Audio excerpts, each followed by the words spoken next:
Assalamualaikum warahmatullahi wabarakatuh. Yang terhormat penanggung jawab klinik Bapak Dr. Heri, yang saat ini masih belum bisa hadir Pak, mungkin nanti menyusul. Yang saya hormati Bapak Gatot Arif Widodo Esos beserta tim dari BPBD, karyawan-karyawati klinik rawat inap Bina Usada 1 Cilacap yang berbahagia.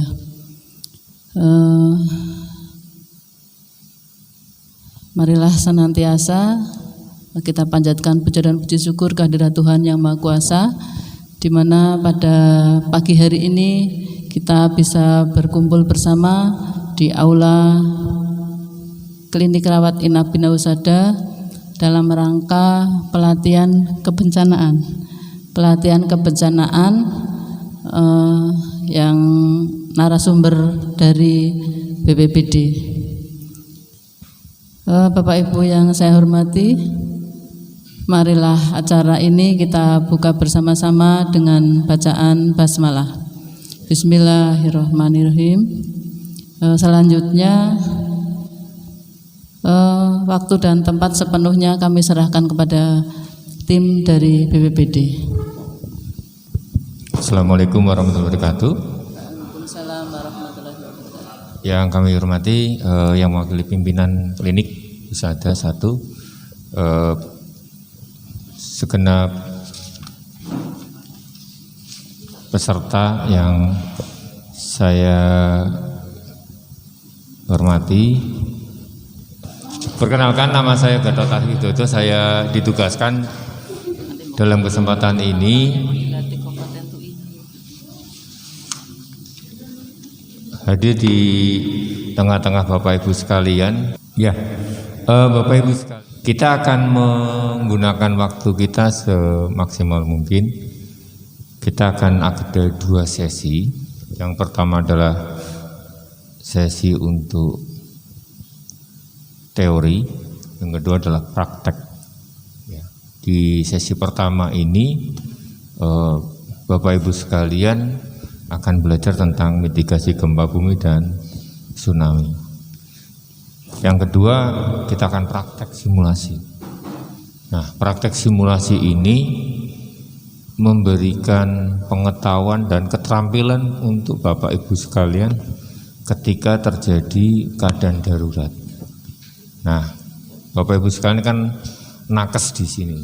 Nakes di sini kan tentunya banyak orang berkumpul, tidak hanya harus mampu menyelamatkan diri, tetapi harus menyelamatkan pasien.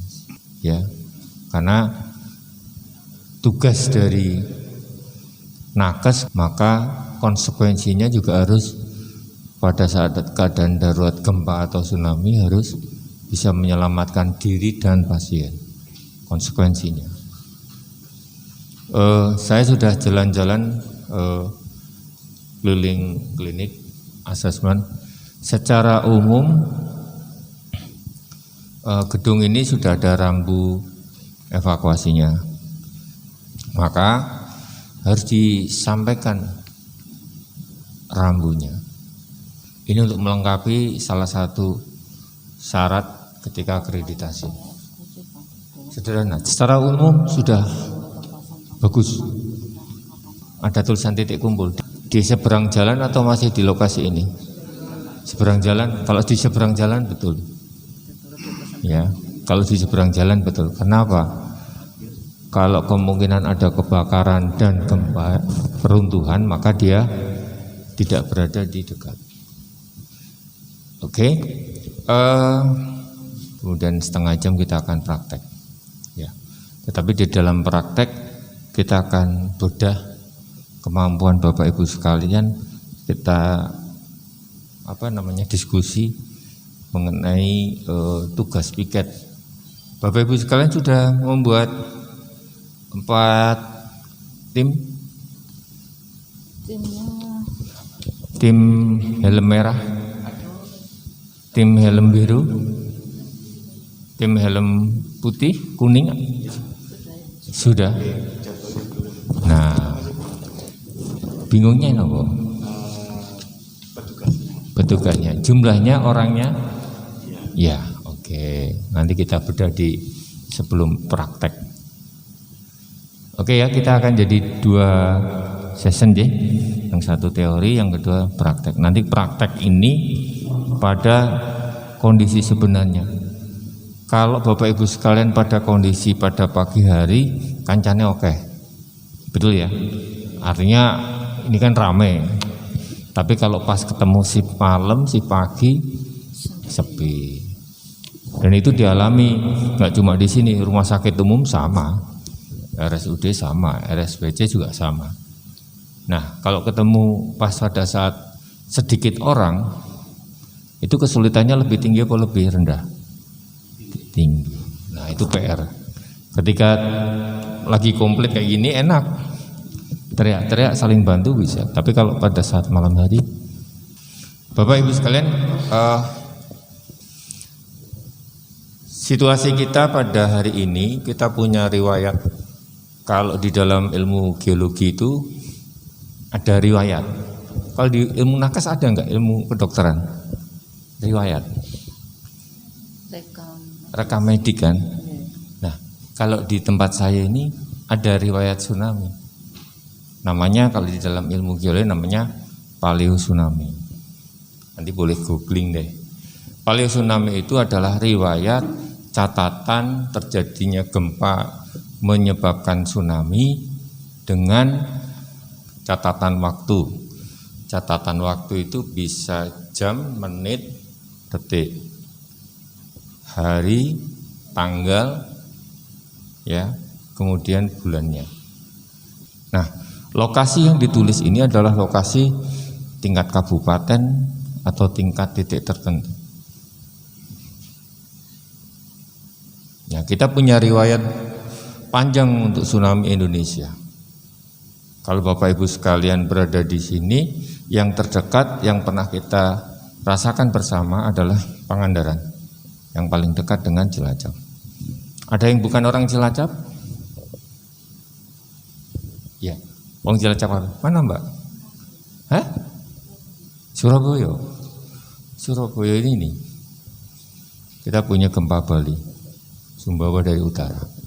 Jadi Bapak Ibu sekalian, inilah riwayat. Dan riwayat ini akan ulang tahun terus. Artinya apa? Ada periodisasi. Ulang tahun itu entah kapan. Nah, ini di dalam ilmu paleo tsunami itu ada namanya periodisasi. Ada yang 200 tahunan, ada yang 100, ada 300. Ketika riwayatnya itu 300 atau 200 itu lewat, maka simpanan tabungan gempanya itu lebih gede. Karena apa? Tidak muncul-muncul, tidak keluar-keluar. Contoh Pangandaran. Sebenarnya ada gempa-gempa kecil sebelum kejadian Pangandaran. Sama juga ketika Aceh. Dulu ada riwayat sebelum 2012 itu ada. Kurang lebih 200 tahun yang lalu. Nah, kita berulang kembali pada 2012. Itu kita dekatkan ini. Jadi urutan dari utara Aceh, Krakatau yang di laut sampai Pangandaran, kemudian Banyuwangi, Sumba, Flores. Nah, Bapak Ibu sekalian, karena kita posisinya di Cilacap, maka yang perlu diwaspadai adalah gempa bumi di laut yang berjarak kurang dari 300 kilo. Ingat ya, jadi kalau di atas 300 kilo nggak usah panik. Kenapa? Rambatan sampai 300 kilo itu mesti kita kena. Maka 300 kilonya Cilacap ke kanan dan ke kirinya. Jadi kalau bahasa di orang geologi itu menghadap laut, ke kanan dan ke kirinya itu ini Selat Sunda, Krakatau. Ke kirinya mana? Kurang lebih di Banyuwangi. Jadi kalau ada informasi gempa laut besar, tengok dulu gimana di area ini sampai sini. Oh, mesti siap-siap. Pasti ini gede. Pasti ini sampai nih. Apalagi kalau lebih dekat. Oke. Di wilayah utara ada catatannya. Sampai dengan Papua, kemudian di wilayah Banda. Kemudian di Selat Malaka ada. Dan ini yang lagi perdebatan di IKN. Katanya IKN nggak pernah ada gempa tsunami. Di PPU itu Pasir Penajam Utara itu pernah riwayat gempa yang ada di sini menyebabkan tsunami di PPU. PPU itu ibu kota yang sekarang calon IKN. Nah ini tsunami merusak di Indonesia. Ada catatan merusak itu, pertama di daratnya merusak, akibat tsunami-nya itu memakan korban. Jadi Bapak Ibu sekalian, ada dua hal, akibat gempanya dan akibat tsunami-nya. Maka kita akan nanti di praktek itu, kita akan latihan dua-duanya, gempanya dan tsunami-nya. Yang terbanyak di mana? Aceh. Kalau di Pangandaran itu 600 tewas ini, 150-nya warga Cilacap. Ini nggih. Pangandaran 600 tewas ini, 150-nya Cilacap. Dimulai dari Ranca Babakan, pantai Ranca Babakan. Ada yang udah pernah karena pantai Ranca Babakan? Saya sudah pernah. Keren ya Bu? Keren. Keren. Pangandaran Timur, Nusa Kambangan Barat, itu pantai Ranca Babakan. Dan saya pernah nyelam di sana. Indah. Bagus. Indah. Tuh, saya sudah pernah. Jadi dimulai dari Ranca Babakan itu sampai dengan pantai Jetis, Nusa Wungu, korbannya 150 warga kita. Dan yang di Nusa Kambangan banyaknya adalah para penderes, karena mereka nggak tahu. Ketika ada di pinggir laut, ada lagi mancing, tiba-tiba ombaknya gede. Setinggi apa? Kemarin penelitian tsunami di Nusa Kambangan kurang lebih 14 meter. Jadi kita kalau penelitian penelitian tsunami itu, material laut yang ada di tapak bumi itu diambil, dikikrik, bahasa saya itu dikikrik. Jadi kalau udah nempel ini gedung ini kan 4 meter 5 meter. Nah, ketemu ini dikikrik. Kita kumpulkan. Nah, ketika kita kumpulkan, kita tes. Oh, ini material ini ada di laut apa di darat? Oh, ini ketemunya material. Oh, berarti terbukti bahwa ini sudah benar-benar ketika tsunami ketinggiannya segini. Yang paling banyak Aceh. Sebenarnya kalau di secara umur paling banyak ini Krakatau. Tahun 1883 aja sudah 36.000. Ya, zaman semono. Itu sudah banyak. Jadi Bapak Ibu sekalian, kenapa ini banyak? Kenapa? Kesiapsiagaan masyarakat, pengetahuannya tentang tsunami belum banyak. Belum ngerti tanda-tandanya.